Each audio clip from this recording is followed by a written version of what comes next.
Hey guys, it's LJ, and I got my room request fax receipt this morning, and it reminded me that maybe you guys would be interested in learning how to use TouringPlans to request your room, and also I'll show you a couple other cool things in here. But so this is my dashboard, and this is our trip, camping at Disney World. I just named it that, and we're actually tent camping, but it didn't list that, so I went ahead and put the cabins. But, so this is our trip, and there's a lot of great information in here. Like, these are the crowd levels for Walt Disney World, so you can kind of see at a glance, like, what are going to be the busier days. And then you could also go through and pick which park you're going to be at each day, and then you could see, you know, if your park that you've chosen has a higher crowd level than the overall crowd levels, you might be able to change it up and choose a different one, and maybe choose one that's not as going to be as crowded. So there's a lot of cool stuff that you can do here, but I'm going to just show you how to pick your room and how to request it. So this is my real reservation, but we're going to make a fake one over here. So I'm going to go right here and click add a trip. And it's going to come up and it's going to ask me when my trip is. We're going to name it fake trip. And then our start date, we're just going to like pick some random time. I actually like going in September, so let's pretend like we're going in September. And we're going to go till Friday, Walt Disney World. Let's stay at Beach Club. And we don't have a reservation, but it would be me if I was there, so we'll put my name. And then me and Mike, our 3 kids, and our 1 Cyrus, and preschool, grade school, and we all have annual passes. Okay, so after you do that, it's going to create your trip inside your dashboard. And I don't use this for every trip. I fly by the seat of my pants quite a lot, so I don't use it very much anymore. I only use it when I really want something specific. But I highly recommend it if you do not go as often as I do, and if you are doing a lot more planning. So now here's my fake trip. So now I got the dates. I have the weather looks beautiful. The crowd levels look amazing. And then as I was selecting parks, I could go through here, and I'll show you how to do that real quick. Let's just say on arrival day, I want to go to Animal Kingdom. So I would scroll through here and I could see like good, interesting information for all the parks. But if I want it to show up on my dashboard, I just press this, visit park on this day. And then that will actually put that on my plan. So now let me go back to my dashboard and you're going to see what I mean.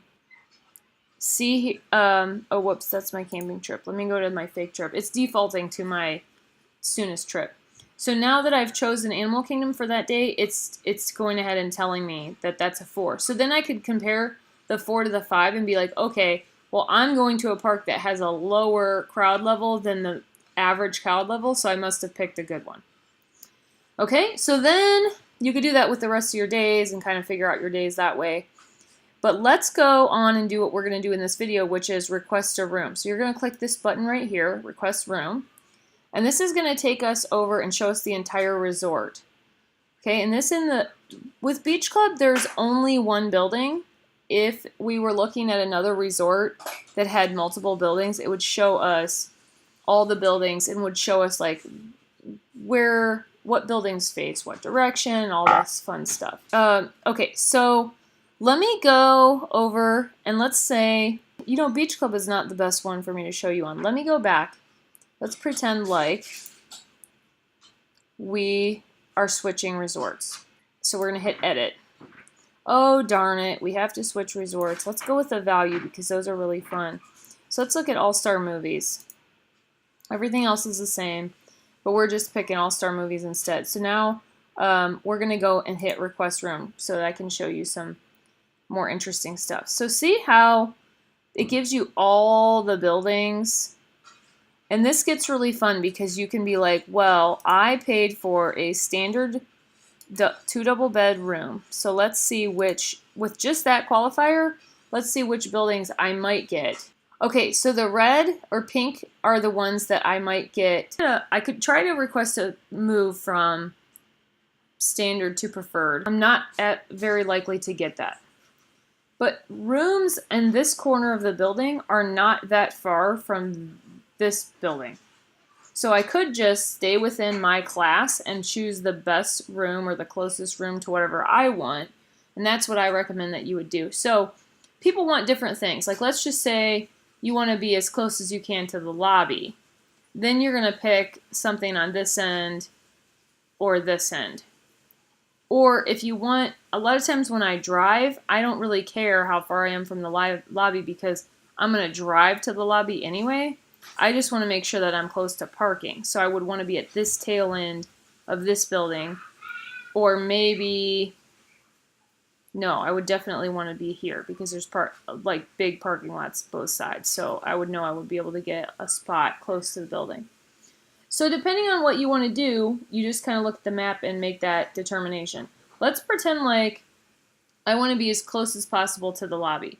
Well, I would probably choose this area, and that's just because my kids really love Fantasia, and we would be walking through there time and again, so that would be cool. Another good option would be in this corner, and then you'd be by the quiet pool, and then you'd also be walking through 101 Dalmatians. So you could really go either way, whatever you feel.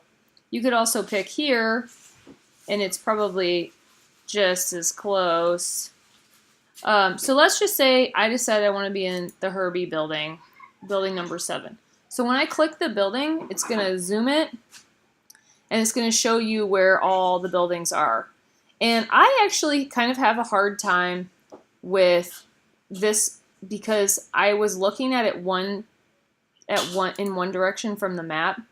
Like, so I was looking at it like this, and then now all of a sudden it's going to turn it from me. So I usually have to go back and look and be like, I want to be, if the tail is up, then I want to be on the left side. So now I'm going to go back into that. So now the tail is up, I'm going to be on the left side. So I want to be over here. So I'm going to want to request one of these rooms right here. And I really like corner rooms, so I'm going to say I really would like to be here. And when you do that, it's going to give you your view. So if you're on the ground floor, this is what it's going to show you that you're going to be looking at. And you could be like, well, what if I was up higher? What if I was on the second floor? What if I was on the third floor? Isn't it funny that that woman is like standing there like forever immortalized in this photo of this room? Like she's like in everybody who looks sees her. Okay, focus, LJ. So let's go down because I want to be at the ground floor because I have a stroller. So then look at all this great information that gives you. It tells you what building, what floor, 2 double beds, standard view, facing northeast, no connecting room. So if you did need connecting rooms, you could like kind of search for them this way, and then you could request them. But so say I decide that this is the one I want. Then I'm going to click here to make a request for this room for my fake trip. So you click here, and that's going to take you to fill out a little bit of information. So see, it says for a room request to be sent, you must configure facts below. So you have to hit that. And then you have to fill this information in. So you need to have your reservation number, all your information in.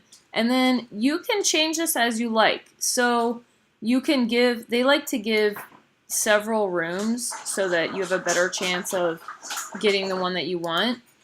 You can also shorten that and say like only 2 or whatever. And then another thing is that I really like to like be specific here and give them a reason as to why I'm requesting what I'm requesting. And I'll show you in my camping one kind of what I mean. So I'm going to delete this because I obviously don't want this to be sent. So I'm going to let that get deleted, and I'm going to take you over to my camping trip, and I'll show you. See when I hit configure fax. So this fax was already sent. But see what I wrote here? Like, I really gave him a good reason. I'm not picky about exactly which site, but we would love, love, love to be on the 1500 loop. I have 3 little kids with me plus 1 baby. And being able to walk to the pool without trying to get the stroller on the bus would make my vacation so much better. Thank you. So just giving them a room or just giving them a reason I feel like really helps. And we'll see. I'll let you guys know if that works out for me. But so that's it. It's so easy. It's not hard at all. There's a lot to look at. There's a lot of information. And I feel like if you're on the fence about touring plans, I just get off the fence and just buy it, because it's for $15. Like, even if that one thing happens, now you can do a ton more than that. Like, you can do so much more with figuring out the crowds and figuring out your show schedules and figuring out your park days. Not to even mention the fact that they have touring plans, which is what the whole site is called. Their touring plans are amazing. But put all that aside, and this one little feature of being able to request your room, like, would you pay $15 more to have a much better chance of getting the room that you want versus just being stuck somewhere else? And you can just fill out the room request on Disney's site, but it's definitely not as likely that you'll get the room that you want. And you can also fax it in instead of having Touring Plans do it. But I'm like, who is a fax machine? I would have to go to the library and ask a little old lady to fax it for me. So this is so much easier, and it has they know what Disney wants to see for you to get your request. So I feel like I would definitely pay $15 to have a better chance of getting my room. So I hope that helps you, and I hope you enjoy it.